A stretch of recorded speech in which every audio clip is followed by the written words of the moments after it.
Hard to explain. We could blow this podcast up with what I want to say.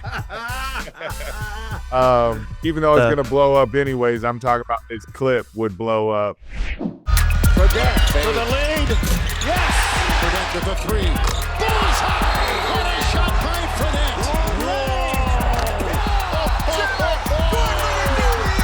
Time. The boy gave us more trays than He's got his J back, folks, and the eye of the tiger. This is From the Logo with Jimmer Fredette, presented by Eddie. Happy people make for a happy business. And now, your hosts, Spencer Linton and Jimmer Fredette. Oh, yes. We're shooting our shot in the podcast world. Man. I am Spencer Linton. He is Jimmer Fredette, and this is From the Logo, our deep-range conversations about life in and beyond the world of sports. Jimmer, it's about time we did this, and now that you're not flying a million miles around the year or around the world every year, we have time. We have time. Well, I mean, we have time, but I swear, you retire and you get busier. And I don't know how it happens, but it does. And that's what people told me. They're like, you're going to retire. You're going to have a lot more to do. And that's the case, right? Obviously, three children, all going to be in school this year. And then we have USA basketball. We have Tandem Ventures. We have a bunch of other things that are going on. We're starting a podcast, which I can't wait to do here. But just super excited. It's been a long time coming. And I'm excited to be with a professional like you, Spence. So appreciate the opportunity. Let's go, brother. Cannot wait to go on this adventure with you. And let me clarify, I guess, after you made those statements, we're just adding another thing to your incredibly busy schedule, which makes perfect sense, right?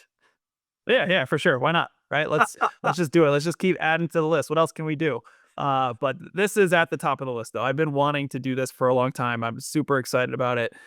Gives us a voice, right? Gives us a voice to be able to do it, be able to go out there and be able to talk to people that are going to be super interesting, people that, hopefully all of our audience have heard before. And if not, they'll get to know that person and get to know about their life story and kind of what uplifts them and what makes them tick. And I'm super excited to be able to do that. Again, this is our very first episode, if you hadn't gathered that already. And before we continue, we need to give the listeners a brief introduction into what we want to accomplish here. And I think that begins with ultimately what motivated you specifically to begin this journey, Jimmer, in podcasting media. Yeah, totally. I mean, for me, it's all about just being able to uplift, educate listeners and the viewers that are out there.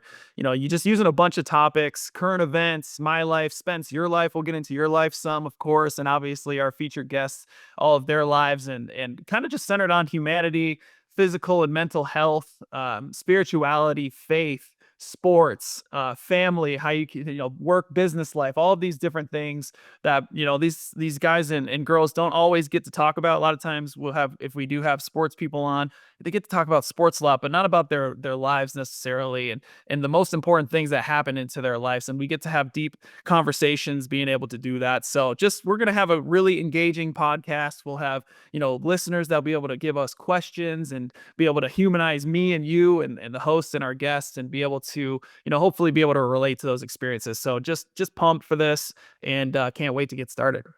I'm ready for Jimmer to be my life coach. You want to take on that challenge, bro? No one wants to take on that challenge, Spence. Man, no one wants to take that challenge on, man. Dude, that's a lot. It's a lot to ask. Yeah. Joking aside, really excited to talk with people who are excellent at what they do. Now, with all that said, let's get to our opening tip-off. And we already mentioned that since you've retired, your life has picked up. So what exactly have you been doing on a day-to-day basis as you take on this USA Basketball 3x3 General Manager Challenge and are taking a much more increased role with your kids at home? Yeah, for sure. That's the number one thing. The kids at home, right? Being a full-time dad has been incredible. 3 little ones, Wesley, who's 8, going into 3rd grade this year. Taft, who's 6, going into 1st grade. And then Grayson, who is 3, and she's going into her first year of pre-K. So just so much fun. You're like a taxi driver, just getting people around. You getting people around to their activities and being a cheerleader and having fun watching them play their sports and do their dance and gymnastics and all these fun things. So that's most important thing and been awesome. A partner at Tandem Ventures, which is a VC firm in Utah. I actually live in Colorado, so I do that remote, but to be able to be with the guys and kind of invest in the new wave of tech companies that are coming through Utah and kind of that Intermountain area. That takes a lot of my time. That's my main full-time gig. And then obviously USA basketball, 3x3 managing director. That's a real honor. That's something that is, I never thought that I would have that position, growing up, be a head person at USA basketball. That's Grant Hill. That's what he does. The Sue Bird, that's what she does. That's not a role for me, but they, for some reason, gave me the keys to be able to do that. And we're going to talk about it here on the podcast for sure. We're going to talk about some 3x3 basketball because people don't know what it is still, right? So I want to educate, talk about that a little bit, show some love to my 3x3 guys out there all over the world. And so that'll be fun. But yeah, that's kind of what I'm doing. I have a few other side things, but and now the podcast. So here we go. Come on. Let's go. Okay, so with the keys to the ignition of the 3x3 wagon, that's a huge responsibility. But I have to know, what keys are you using in the carpool realm? Is this minivan Jimmer, or are you not quite in that realm? Listen, I love a good minivan. I grew up, my family, when I grew up in upstate New York, Glens Falls, New York, shout out to Glens Falls, we had 2 green Dodge Caravan minivans growing up. 2 of them. They're the exact same car. I don't know why we did it. I was like, Dad, what is going on here? Why do we have 2 green Dodge? So that's I'm a big proponent of them. We don't currently have those. Whitney has a nice car. I have a Hummer, the electric Hummer. Yeah. So but it is one of those things where they can kind of trash it a little bit because there's dogs and I can't forget about Snacks, our dog that jumps in the back and has dog hair everywhere. But yeah, other than that, we got the 3 little ones and yeah, we make that work. But I'm trying to get Whitney to get a minivan because they're extremely practical. Listen, our buddy Steve Young, he carpools in his Toyota Sienna and he calls it the swagger. It's the swagger wagon. That's what he calls it. I know. And you don't door ding anyone, right? You can just slide the door. And I'm like, that's a big thing with kids. They just throw the door open. You're like, come on, what's going on? Yes. Just push the button, it goes. So I'm trying to advocate for it here. Admittedly, I was hesitant until I got in the You tried it. Yeah. And realized how convenient it is. And now we've been a minivan family for the last 5 years. So when or if you want to join the fold, Jimmer, with arms wide open, I'm going to ask you. Yeah, I'll ask I you. have all of the details. I also go. have details about a fantastic show lineup today, which includes one of the most engaging and unique and fun personalities in professional sports right now, and that is Kyle Van Noy. He is crushing it in the NFL. We're not sure how old he is, so we'll try and solve that mystery, right? Yep, absolutely. But what an unbelievable career he is having right now and resurgent late into his middle 30s, Jimmer. That's tough to do, to say the least, in the NFL. I mean, any professional sport, when you're, into your mid 30s, you're pretty much old. That's just how it works, right? So I'm 36. I just retired. And, I'm ancient for basketball. That's just how it goes. For Kyle to be able to do this has been incredible. That's just a testament to how he keeps his body in shape, how he keeps healthy, also mentally, just to be able to lock in every single day through the ups and downs that he's had through his career, that we'll be able to talk to him a little bit about. There's a lot that has gone on, but him to be able to stay locked in mentally, physically, emotionally, and to be able to have his best year of his career probably last year is honestly pretty incredible. And I want to get into his mind and know how he did this, because that's not easy to do. When did your relationship with Kyle Van Noy begin? Because I know you had years crossover while you were competing for your specific teams at BYU. Obviously, you on the basketball court at the Marriott Center, and then Kyle doing his thing at LaVell Edwards Stadium and beyond. Yeah, for sure. Yeah, it started, he's a year or two younger than me. So he was, at BYU, and I met him when I was sophomore or junior there. And, the way that we met is we actually had, we shared the weight room with the football team, and we actually shared the strength and conditioning coach. So for us, we were doing all of the football workouts. We were all huge, and we were like, we don't know why we're doing 6 sets of cleans and 14 sets of bench and all this stuff. Like all this stuff was going on, but because of that, we got to know the football team really well because they'd come in and out. And obviously, Kyle was one of those guys. He was one of the best players, and we got to have a relationship. And he always wanted to, play basketball with us because he thought he could hang, and we got to know each other through that. A lot of the football players do. We can have that debate later, but it was great. He was such a good dude. He was energetic, full of life, worked hard, and just someone that I related to really quickly. He obviously left his mark at BYU with just some incredible highlights, some of the best Yeah. plays in BYU football history, and that's saying Yeah. something Oh, yeah. because that's a program with a ton of prestige and tradition, and he's got Yeah. multiple plays that will go down as some of the greatest at BYU. And then you watch what he's done for 5 different NFL franchises. I know that there were some struggles in Detroit, never really found the right fit in that defensive scheme. But man, once the Patriots pulled him over, every Yep. Lions fan was like, what the heck? Why happened? couldn't we use this guy this way? And he Eh, goes and wins 2 yeah. Super Bowls with the Patriots. Yeah, it's time and situation in professional sports a lot of the time. So I understand that just as much as anybody else. And sometimes you don't fit into a system. Coach doesn't believe in what you do, whatever it may be. And then once you get into the right system, as long as you stay mentally prepared and mentally locked in, and you get your opportunity, then you have an opportunity to actually go out there and show what you can do. If you can do that, like he did, once you find that right spot, you're able to go out there and be able to crush. And New England gave him an opportunity. Obviously, New England is fairly smart, I would say, with what they have done over the past 20 years, and how they've stayed super relevant, winning Super Bowls. So they kind of knew what they were doing. They saw something in Kyle that obviously others did not, but we all saw it. So it was really, really impressive, and just love that he did it. All right, we're going to take our first break. When we come back, the man, Kyle Van Noy, takes on our full court press when From the Logo with Jimmer Fredette continues. AVN, let's go. This episode is brought to you by Eddie, the HR software built for small businesses who put people first. At Eddie, we believe work isn't just about payroll or paperwork. It's about people, culture, and the everyday wins that make life meaningful. Eddie helps leaders spend less time on HR headaches and more time building teams that thrive.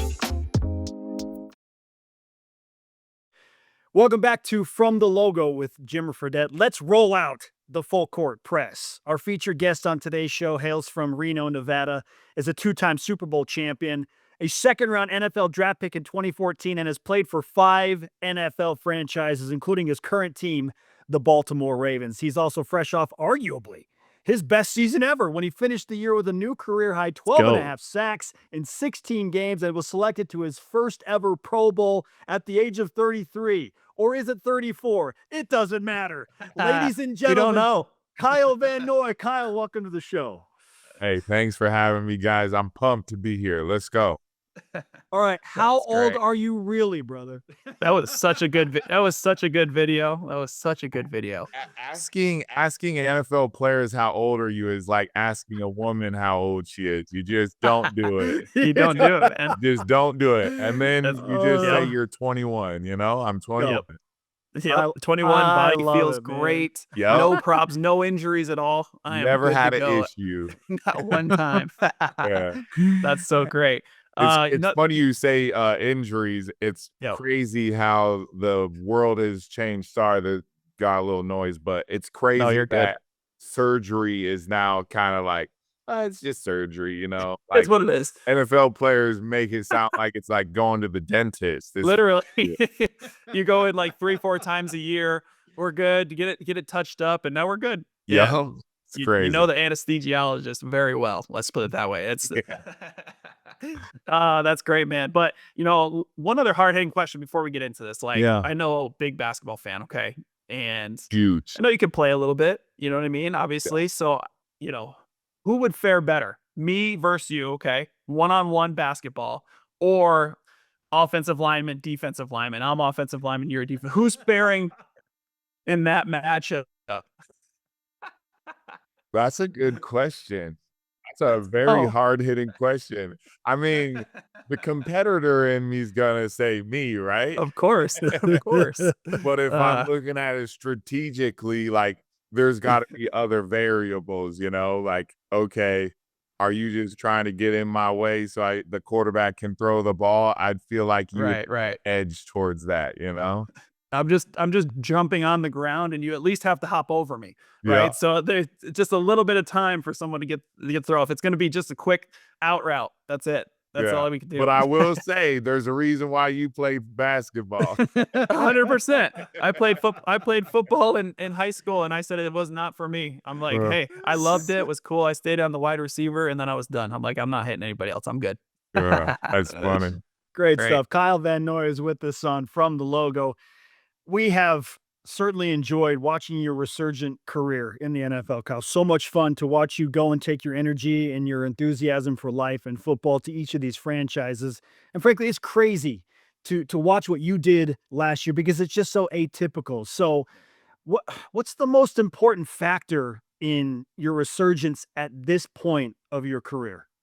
Mindset's going to be the biggest thing for me. I just have dove into it the last 2 years really, really hard. I have a life coach that's really helped me. Um, I feel like I needed one in kind of when I was transitioning in 23. Like, what am I trying to do? Purpose. Where am I going? I got a life coach slash therapist slash everything. My wife does that, so I have two of them. Yeah, Um, absolutely. but this lady has helped me just kind of shape my mindset better than it already was. Because I feel like that's always been an edge for me, but now it's just clear, focused. I can use it in any aspect in anything in life.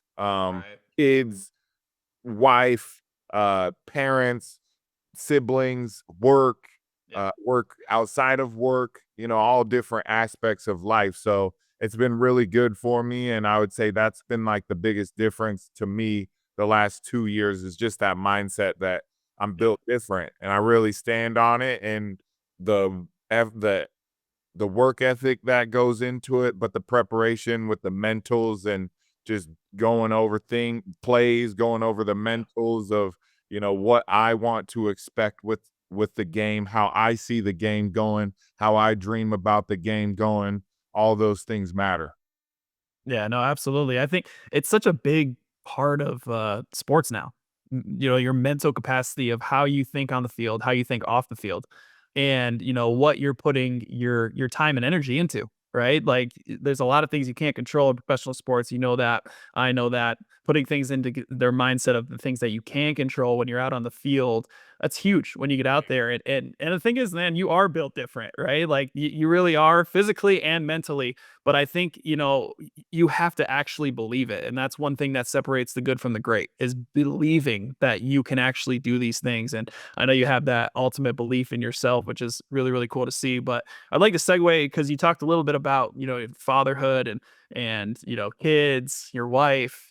Like, how do you balance that, man? Because I know for a basketball standpoint, we go to practice for 2 hours and then we're done for the day, right? We might watch a 30-minute film session, something like that. You guys are in there all day, every day during the season because you're watching film, you are going over, you're having group meetings, you're having team meetings, you're having Dinner. nutrition sessions, you're having Yeah. everything, right? Yeah. Lifting. So how do you balance that during the season? Because I know you want to be the best dad and father and husband that you can be. Yeah. During the season is kind of difficult, right? You have to be a little bit more selfish, but it's understandably. But I also have something a lot of people don't. I have essentially 6 months on and 6 months off. At this point in my career, I don't do OTAs, so I'm not in the building for 6 months essentially, and then I am in the building 6 months. So it's just that sacrifice. Marissa, she's the reason why we're able to do it, because of Yeah. her She's the best. sacrifice and selflessness. She's Mm. the GOAT of our family, the MVP. She's actually the athlete, as well. She played volleyball in college, so she's the reason why the thing works that I'm able to work and not even think about stuff outside because she runs it like a really, really good captain would. Just like your wife did it when you were 100%. playing. It's you got to be really. I'm really grateful. I picked a great partner. She's my teammate. I call her Copilot. I tell people don't pick a passenger, pick a co-pilot. And she's definitely a co-pilot. It's not always easy, like you said. It's not always easy being married to a professional athlete, all the emotions that go into it, right? When you come off the field, being able to try to take what you had on the field and be able to leave it on the field when you come home, because you got to be dad and Especially husband and when all I'm a these sore things. loser, Jimmer. 100%. Yes. Just like I get that. I get that. So, Wait, you oh want me to man. clean the diaper after we just lost? No, get out You're of like, here. come on now. We just lost. Come on. No, exactly. So no, that's great. I mean, I want to talk a little bit about the career. So let's jump in. Like, just take me back when you were with the Detroit Lions really quickly, right? Like, obviously, it was one of those things where it was a little bit more of a frustrating time for you. I've been in that situation when I was with the Kings, my first few years, also a very frustrating situation. So I know that we've talked about this. We've kind of gotten this from each other. Just take me back and talk about that a little bit, how that was difficult for you, how you dealt with it. And then ultimately we'll go into, when you were able to get traded to the Patriots. But I want to talk about the Lions first. Yeah. So you said something earlier talking about going into an organization and controlling what you Yeah. can control.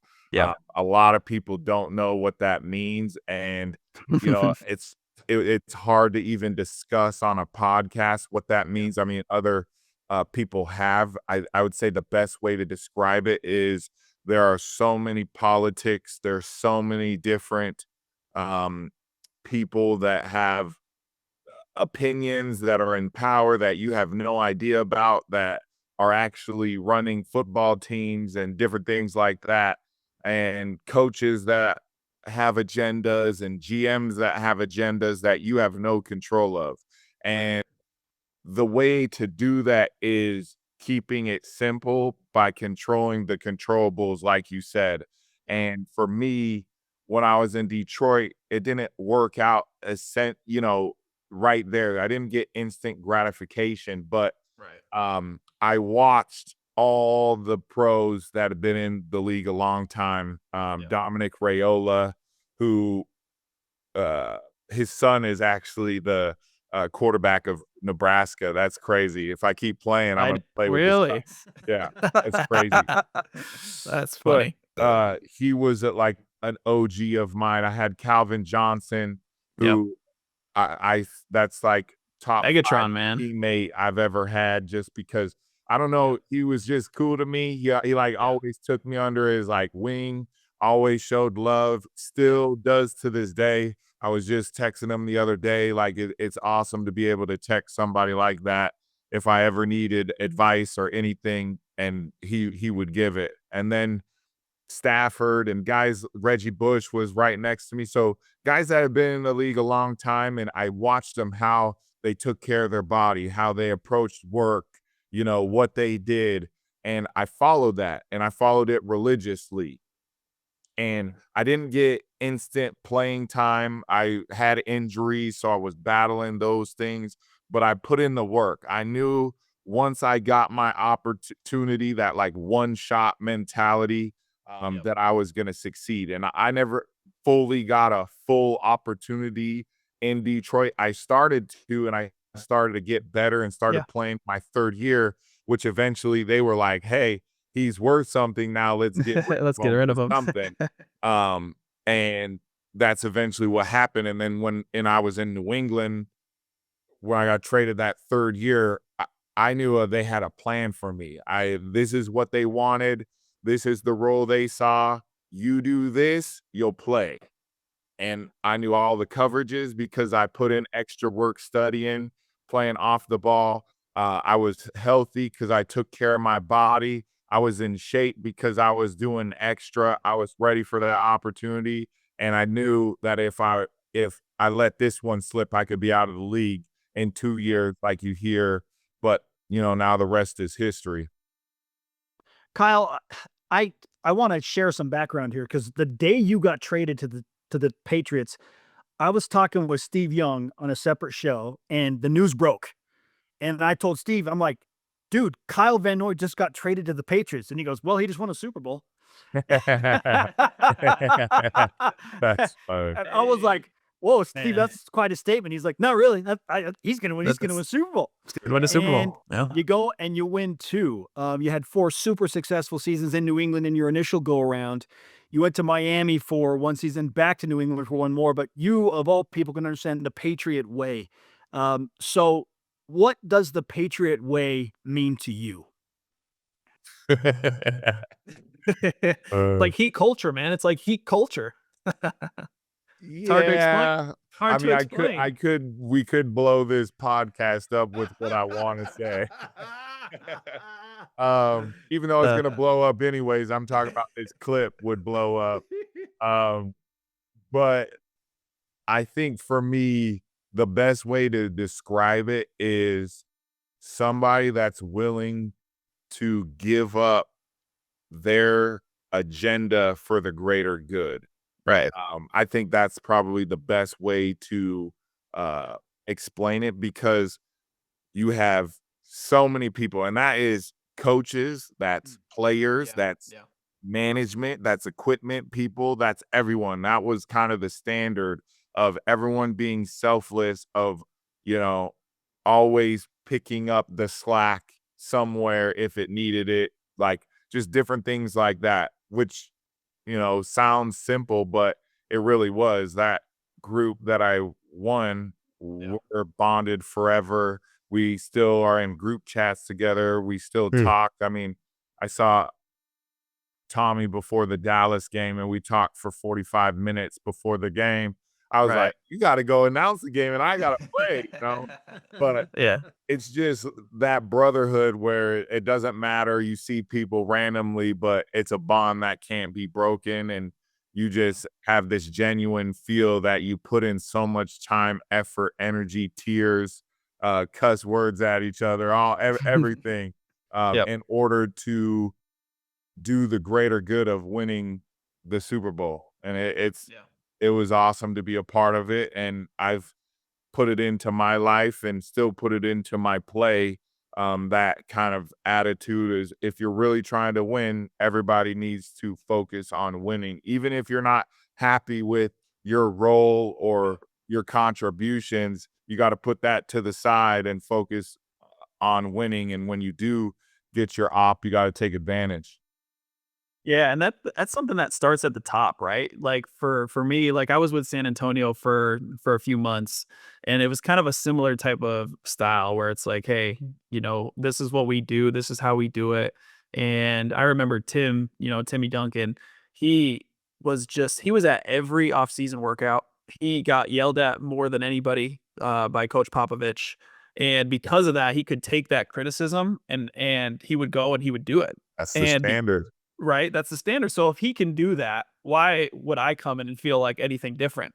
You know what I mean? Like, so whatever getting cussed out in meetings, you're over there. 100%. What? Exactly. You're like, if he's getting cussed out, what do I? What do I I do, must right? suck So, if he sucks. he's terrible. Why am I on the team? So, but that's how it works. And I understand that. So that's pretty amazing to hear. And as you went forward in the career, you kind of went into a path of had 4 super successful seasons. Then you go to Miami for a season, then you go back to New England for another season, then you go to LA, where you played really well actually, but got released at that time. And I just want to know what your mindset was at that point. Right? You get released by the Chargers. You've been playing really well. You get released by the Chargers. What's your mindset of like, hey, did you ever think of, hey, I don't want to play anymore? Or is it like, no, I am 100% in. I am definitely doing this. I'm getting back on a squad and we're going to do it. Yeah. So getting released by Miami after 1 year was hard. And then going back to New England and then getting released after that was tough. Yeah. All gut punches, all stuff you wish you didn't have to go through. There's always thoughts of could I do more and all those things. Do I want to keep playing? Yeah. And you just kind of figure it out. Like, so many people don't say this, but it's okay to feel stuff sometimes, you know? Oh, it's It's really exactly okay. Like, normal. we're in such this kind of gratification, always got to be happy, always got to have peace. Sometimes it's okay to be mad, and Yes. it's okay. 100%. It's okay to Sad, be sad. whatever it is. Yeah. Whatever it is, but Yeah. you can't stay there. And Right. time Love that. helps. Talking a little bit about it, not all the time, because I feel like, it kind of goes against, I'm not a therapist, but it kind of goes against when you keep talking about all the bad things that keep happening, they're going to keep happening. So you want to talk about it, but it's like, we got to get over it and then get back Move on. the positive mindset. And, that's been a process that I'm still learning. And, yeah, I think we've done a good job. And like I said earlier, Marissa is a big reason why she's been my coach, therapist, massage therapist. She's my nutritionist. She's really done everything to continue to give me the mindset to keep playing. She's probably the biggest reason why I'm still playing, because she's like, you're not done yet. You got enough juice. And it's great to have a partner to do that. And I would just say I leaned heavily on her, and then I just leaned heavily into God. Like, I love God. I know he has a great plan, and I really am heavy into prayer. Sorry for everybody, I don't go to church every Sunday. No, hey, no. But I Nothing play on here. Sunday. Yeah, But that's true. but Not too easy. I say my prayers, and I'll tell anyone this: if you are really asking, searching, wanting any of the things that you want in life or answers, you might not get it right then. You might not get it a week. You might get it 5, 10, 15 years later, but I promise you'll get it. Man, I love Incredible. that, Spence. Yeah, I'm gonna let you ask the question after that, Spence. But I just want to respond to that real. But just being a faith-driven person as well, it's just such a big deal, for me. And I know it is for you, Kyle, as well. Just to be able to sometimes you just have to have faith. And my mom was huge into this. She used to always say KTF to me. That's what she would say. It was keep the faith. Right. And to be able to do that is really hard sometimes, Oh my and goodness. it's It's extremely so hard. easy to say. It's so easy to say. It's so easy as a punchline, but it is extremely hard to do. If you can do it, and obviously being prayerful is important to me, to make decisions in my life of where I wanted to play and how I wanted to feel and how I could help myself through different problems and good times and bad times. So I just love hearing that, and that's a big deal. So I appreciate that coming from you. Yeah. We love how you're using your platform, Kyle. Thanks. Yeah. It I'm really is. I'm not a spiritual giant, I'm a little bit more reserved on my faith and express it, but it's in there. It's there. Hey, that's the Clearly. biggest thing. That's the Clearly, biggest thing. it's there, and you Yep. can see it in the way that you live. I Yeah. mean, faith in action. So, Yep. I don't think you I need to love it. worry about that at all, because we No. can see it. You exude Absolutely. it. Yeah. And just love that you have this mindset of overcoming adversity. Jimmer calls it KTF. You go to prayer, just get to the next moment, process through it, and get to the next moment. And I want to rewind to something that happened last season when you have an orbital bone fracture, Kyle. Like, bro, like, That just terrible sounds like pain. it hurts. Yeah. You don't miss any time. How? Yeah. How is that possible if you're not going to the well of prayer and KTF and those other proper mindsets? Well, here's something crazy that I'll add to that is after it happened, I take flights and to see my family because I had a couple days, and so I'm hanging out at home with this broken face. It was crazy because that whole week I was already mindset. I'm playing, just Yep.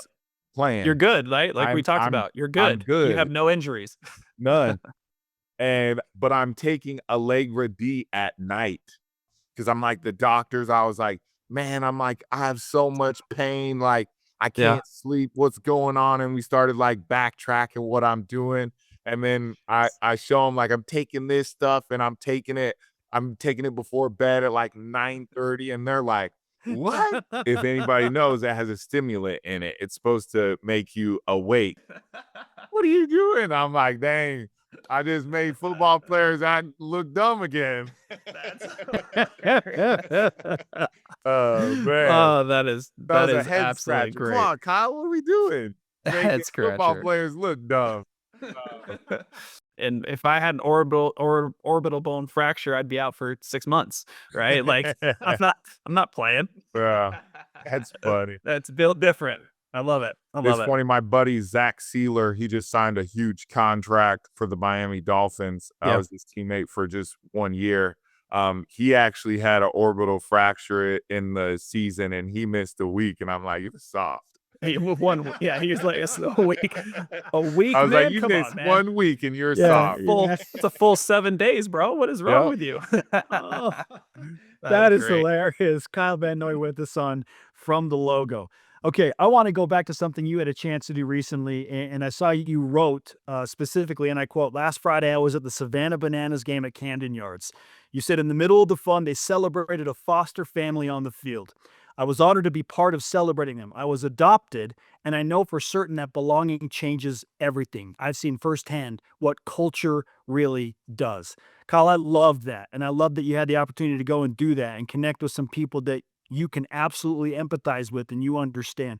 What was that moment like for you to be at Camden Yards with that family, knowing everything that's gone into your own foundation and what goes into that as well? I mean, it was amazing. I felt honored that we were able to set that up and be a part of it, and just the stars aligned where I didn't have fall camp during that time and was able to go out. It was sold out. I wouldn't say I've seen a bunch of stuff on the Savannah Bananas.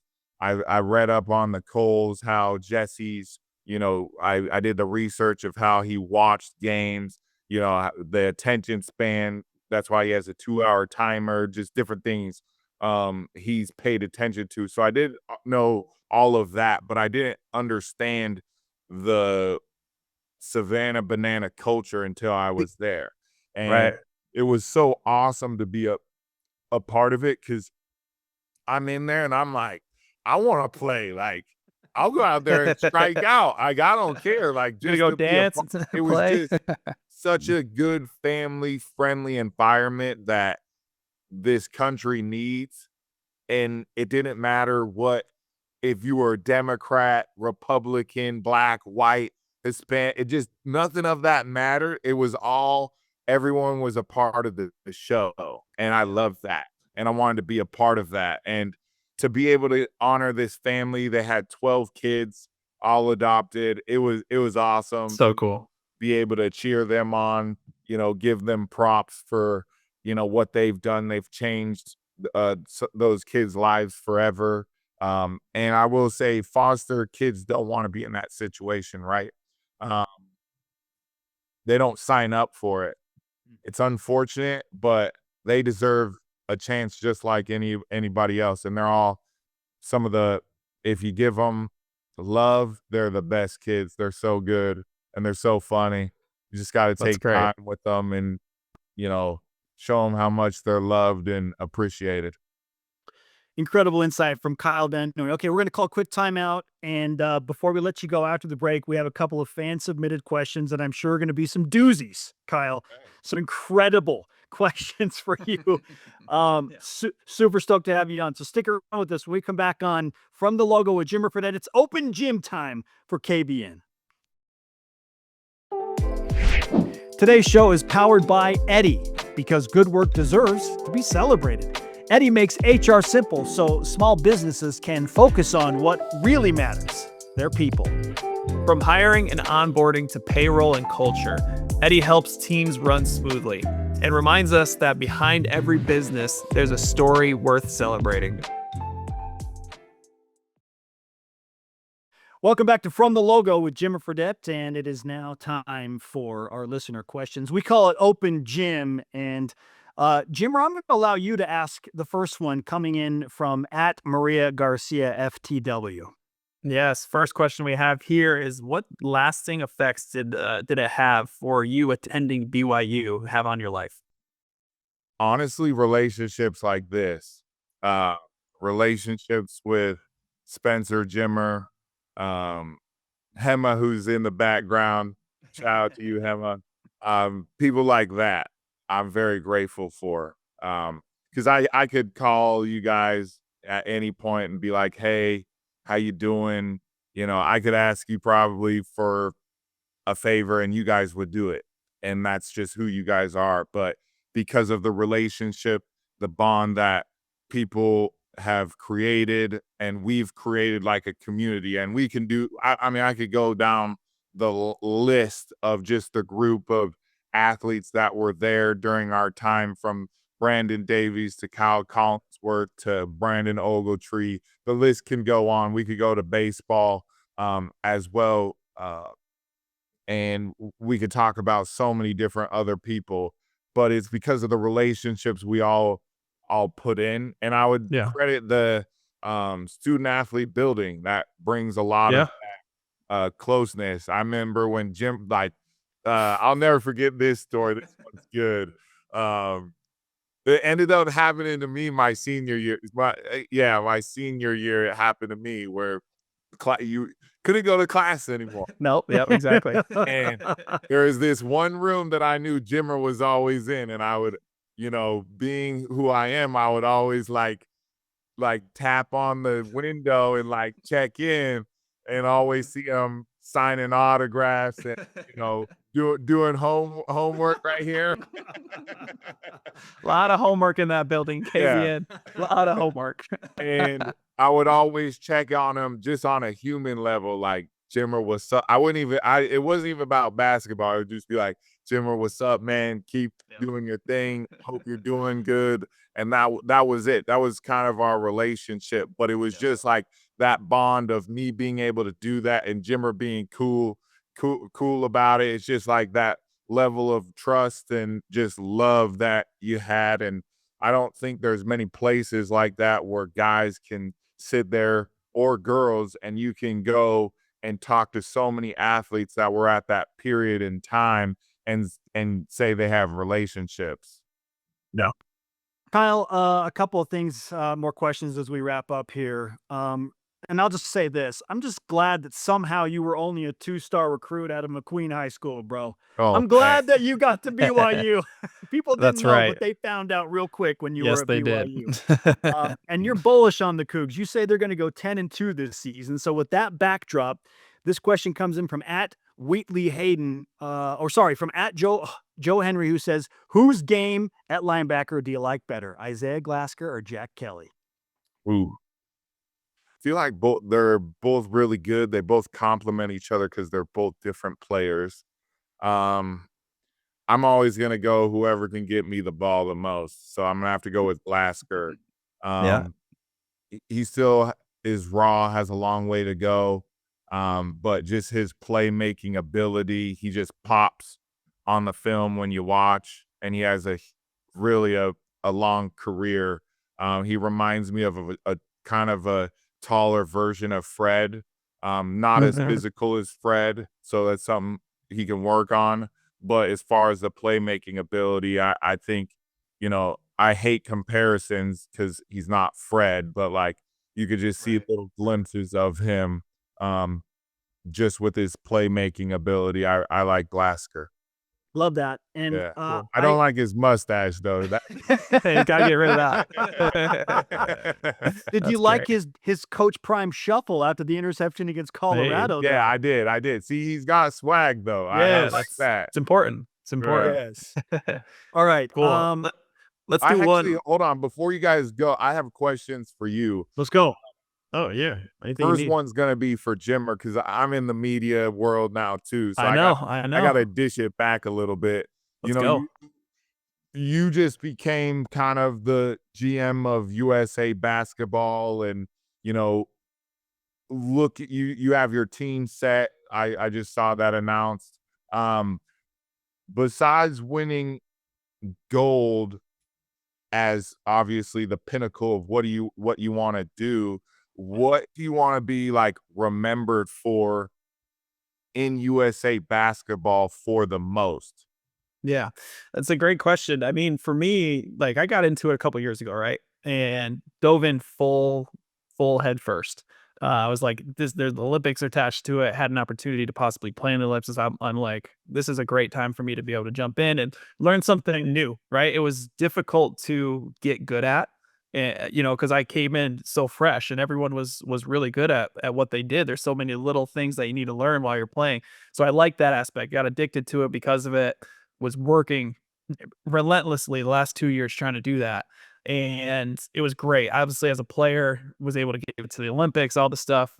Obviously, got injured. It was tough. Not a fun experience as far as that's concerned. But for me, I was like, man, I love this sport, and I want to be able to give back as much as I can, and be able to actually create a USA Basketball 3x3 program. And that's what I want the legacy to be. Whether we win gold in the Olympics or not, obviously that's the goal, like you said. But I want to leave USA basketball better than where it started, and actually having kids being like, hey, this is a viable option to play professionally. And if I can be able to build a program that way and leave it in really good hands where guys are coming in and playing and aspiring to be an Olympic, medalist at the Olympics for 3x3 basketball, I feel like I've done my job. So that's the goal, trying to get it out there, trying to talk about it, trying to, get guys to come play. And once I do that and I build an actual program where of pipeline of guys that are good and want to continue to play, then I feel like I've done my job. So that's the goal. Oh, that's really dope. That's Yeah. cool. I would last question to that. How much have you been looking at the one stuff, the guys that are going one on one and seeing if that could like transfer to 3-on-3? Because essentially you have more space, so you're able to do one on one. And Yeah. YouTube is really kicked off the ones matches. I mean, I get juiced up watching You those. like Mike Beasley and everybody? Yeah, they get super intense.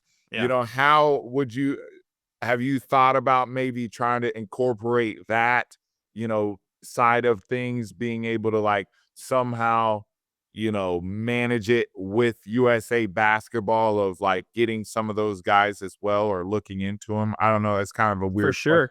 but No, it's viable. So yeah, for me, I am looking at everybody, right? So like I'm trying to figure out who actually wants to play the sport. That's the biggest thing, is who wants to actually commit to play 3x3 basketball. Because there's a lot of things that go in 3x3 basketball besides just getting on the court and playing. There is a crazy amount of travel. And it's not like the most luxurious travel you've ever been on in your entire life, right? And you're going to a bunch of these countries all over the world, and you get there, you're on no sleep. Then all of a sudden you play in these tournaments. I would say the refereeing is not the best refereeing in the world.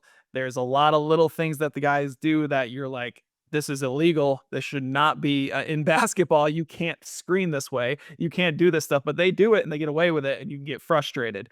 And I like to see guys that can go through that and then want to come back and be like, all right, I think I can get better at this, and I want to do that. And it's a mixture of both. I've seen both, where guys are like, I don't really like this. And the other guys are like, I kind of love it. So I have to kind of assess that whole thing as I get into the program, right? So finding guys with the right mindsets that want to just hoop and just want to play basketball and are like, hey, I'm cool with all the elements that go into it, and figuring those things out. But the guys like ex NBA guys that have, obviously that was my thing. I was an ex NBA guy and a professional player and was able to dive in afterwards.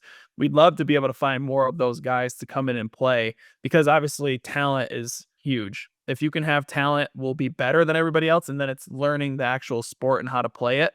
sure. So we're trying to figure all of those things out. But yes, we're looking at all those guys, and we're, to just see if we can bring them into training camps at some point. And we've had mixed reviews from some of the guys. But yeah, once we find a couple guys that are really into it and actually are like, hey, I want to do this, I want to get better at it and actually commit to it, then it'll be a lot easier for me to make that decision and be like, all right, you're in. Gotcha. All right. That's awesome. Spence, Yeah, let's go. Let's go, bro. Obviously, we're going to dive into BYU sports. I'm going to go to the basketball side because, Jimmer, you can talk about it as well. Obviously, the main thing, we're all excited to see AJ. I'm excited to see AJ. Where do you see this team going? For me, I was just bragging to someone. I was like, if they're not in the Final Four, it's a failure. Like, that's how I feel about it. Like, I want that to get blown out. I need the coach to see this. If you guys aren't in the Final Four, it's a disappointment because not only the money you guys put in, but the talent you have, the media you guys are doing. I need to see results, baby. There we go. This is the real stuff. Spence, you go first. Listen, Kyle, it's funny you bring this up because we were just talking about this a few weeks ago when the roster got finalized and the non-conference schedule got put together. BYU is going to be on so many huge platforms. MSG against Clemson. They're playing in Boston at TD Garden against UConn. They've got Wisconsin on the schedule at the home of the Utah Jazz. Like they are doing this to ramp up for a tournament run. Like they believe that they have laid out a schedule that's going to get them ready for a legitimate run at the Final Four. I think the floor, like if BYU doesn't hit the Elite Eight, weirdly, it will be incredibly disappointing. I'm mad. This is a program that's been to one Elite Eight, right? With Danny Ainge in 1981. Yeah. So we're already there. It's like if they don't get to at least the Elite Eight, like you said, you're mad. They're Final Four good, Kyle. Like I wouldn't be. They are Final Four good. I knew I was right and talking. Dare to dream big, right? I mean, Rob Wright the third, the point guard they brought in from Baylor, is a walking bucket. AJ, people don't know, Kyle. People don't know. You guys, people do not understand what a unique special talent he is. I know he's unique. Very good, and he's cocky. I love it. He's unique. He's really unique. And the thing of this is Coach Young, the one thing that you see with him, like last year, his teams from the beginning of the year to the end of the year got way better. And that's a pro mentality. You know how that is, right? In football, sometimes you can start off a little bit slow, but then towards the end of the year, you're ramping up. And by playoffs, you are great, right? You're hitting at the right time. And that's kind of how NBA basketball teams do it too. You'll see some of the guys a little slow, ramp it up. And then all of a sudden by the end of the season, they're great. And that's how he runs his programs. So even if you see some of these early games, if they don't win them, right? If they are close or if they're battling and all of a sudden they lose a couple of early ones, I'm telling you, by the end of the season, they're going to be really good because they're going to find their roles, right? They're going to know exactly who's doing what. AJ's going to have exactly what he's doing. Richie's a huge part of that, being able to come back and just kind of like keep those guys together. So they are definitely Final Four good, but that's the difference this year is we never had these expectations. Not one time in our lives have we had this expectation. Man, I don't even know if people thought with me. I don't even know if people thought with me they were gonna get to the Final Four. I don't know, man. But we thought it. We thought we were gonna win it. I mean, we should have, but oh well. But yeah, that's the difference, is the expectation. And if they can handle that, they are gonna be great. Yeah, that's so exciting. I mean, I will say what's been cool to watch, because I follow basketball. I wish I could play basketball like Jimmer can. But the one thing that I love about AJ that makes him different, like Cooper Flagg, is he plays really hard. Like exactly, he's not too cool. Like he's hustling. He's playing defense. Like that's what I respect about Cooper Flagg so much is, but he was playing basketball. Yes, like, kind of like that old cut cloth KG mentality. And I feel like he's a part of that, like this new revamp of it. Cooper Flagg, AJ, those guys are leading that pack of just that back to just basics of playing hard and being athletic. Oh, they love the sport. Like they want to play because they love it. AJ is a two-way player. Kevin Young is like, I've challenged him to be all Big 12 defense. People don't understand. He's a good defense player too. He need to challenge him being the Naismith Player of the Year. I don't care about no defense. Hey, I didn't either. I didn't care about any defense either. I was going for the Naismith right here. You have the trophy you see it right back there, here. Jimmer. You see it back here. There. It's great. Oh. That's great. Kyle, Cool. such great stuff, man. Yeah, thanks, We want guys. to give you a chance to plug your foundation because Oh, people thank need you, to yeah. know. People need to know. So where can they get more information about it? Yeah, you could go to VanoyValorFoundation.org. Just type that in, VanoyValorFoundation.org. Type it in to a URL and it'll pop up and you can check it out, what we're doing. You can donate. You don't have to. We had a great fundraiser this year. All of those donations are going to go towards the very Vanoy Christmas that we'll have after Thanksgiving weekend for Christmas. Very excited about that. I believe we're doing 15 families this year. We host them Man. at Real Salt Lake. It's a great time. It's fun. So There's great. face painting. There's ornament making. Oh, it's sick. It's a blast. I love it every year. I look forward to it. We love Awesome. what you're doing. We love what you're doing. Thank you for all that, for all you're doing in the community, outside of the community, just being a good example, being a baller, the mindset, everything. We appreciate you, KVN. Thanks for being on. Yeah, Thanks, Kyle. All right, we'll come back on From the Logo with a 3x3 update from USA Basketball. Stay with us. This break is sponsored by Eddie, the HR software with a soul. We're not just building tools to manage people, we're helping businesses create workplaces where people feel seen, valued, and inspired. Eddie is proud to support the stories on From the Logo because the stories we share celebrate the soul. Kyle Van Noy and his foundation supporting foster care, Jeremy Guthrie, who is constantly serving people in every aspect of his life. It just fits together because Eddie is about people and the everyday wins that make work meaningful.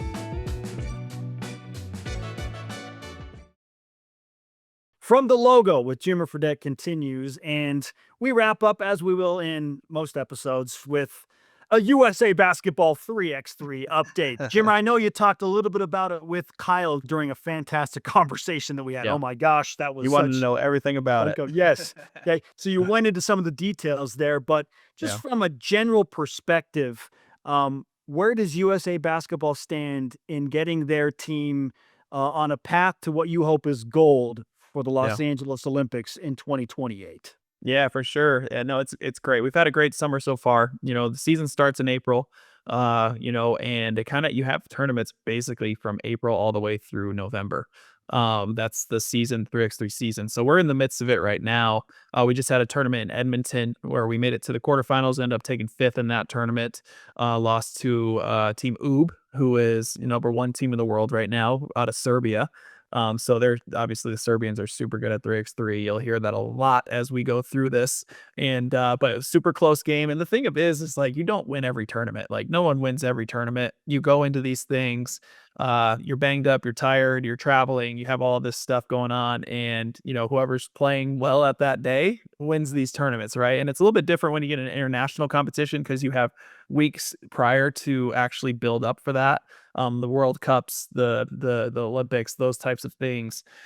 So right now they're in the dog days, middle of the season, and they're actually going to Lausanne, Switzerland, this weekend to be able to play in a Masters event, which is the highest level event outside of the Olympics and the World Cups. And they get to go play against everybody in the world. There's a lot of great teams in there. Our team Miami is going to hopefully do well and fight the good fight. Hopefully get a win out there. But it's been a great season so far. So we're excited for them. Obviously, we'll continue to have updates as we go. I'll keep you updated on how they do every tournament. We'll talk about players. We'll talk about rules. If you have questions, we want to hear questions so that I can talk about specific questions you have about 3x3 basketball. We're going to get into pretty much everything. So hopefully by the time you're done with this podcast, you will be a 3x3 expert. You'll know everything about the point system. You'll know everything about our team. You'll know what's going on. And we're just trying to promote it over here. So it'll be fun, but I'll keep you updated on this next tournament in Lausanne for next week. And that's my segment for this week. Keep it simple, and we'll get into some nitty-gritty stuff as we go.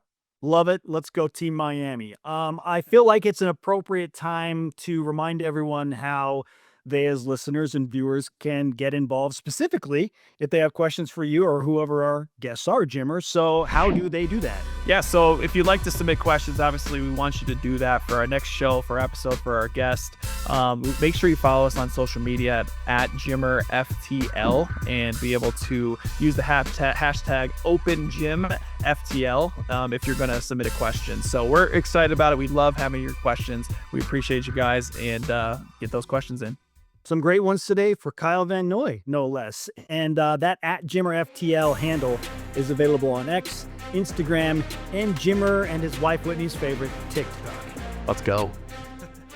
All right, that'll do it for episode 1 of many of From the Logo with Jimmer Fredette. A reminder to shoot your shot, people. We'll see you next time.